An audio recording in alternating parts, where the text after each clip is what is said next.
Welcome to How Rough We Had It. It's a public service to millennials who don't know how easy they have it now. Episode 1, Before Cell Phones. Millennials have no clue as to what life was like without cell phones. Here's a list of some of the suckier aspects. Instead of recordings, there were live operators who hated their jobs bitterly. Before cell phones, we had these horrible things called rotary phones. People kept them in special nooks or affixed to the walls of the kitchen, and their cords were only 3 feet long, making you essentially a captive. The handset, roughly the size and shape of a dumbbell, was sometimes used as a murder weapon. It usually rested on top of the phone on 2 small buttons. If you took it off the buttons, it was called being off the hook. What would happen is you'd get this sound like the sound of a car alarm, and the operator would come on and tell you your phone was off the hook, and not in a nice way either. There was no such thing as caller ID. Someone could call you up and say something obscene and vicious, and you wouldn't be able to call them back and say nasty, obscene things to them. There was usually only one phone per household, and people fought bitterly over it. If you had a teenage daughter, you were essentially out of commission.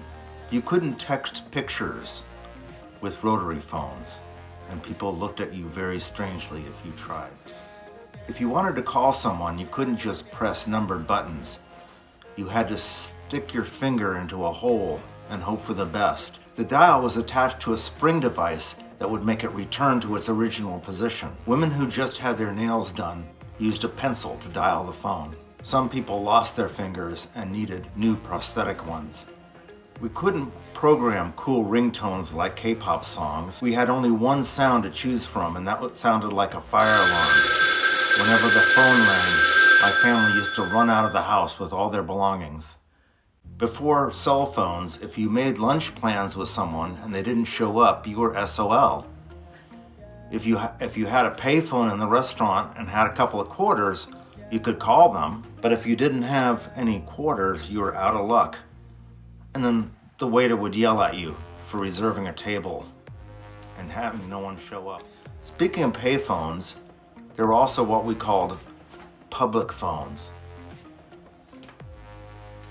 That meant that essentially everybody in the city had already touched the phone before you touched it.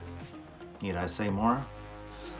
People were constantly getting stuck in phone booths, and if they didn't have enough quarters on them, they might not be found for weeks. The phone company used to have a monopoly, and they could charge anything they wanted. It wasn't unusual for a toddler to get hold of a phone, call somewhere like Yugoslavia or Timbuktu, and plunge the family into bankruptcy. Party lines were not nearly as fun as they sound. It was someone's bright idea to put a bunch of people on one phone line. And guess what? People would listen in on each other's conversations and then spread really nasty gossip about each other. Next up, television sets.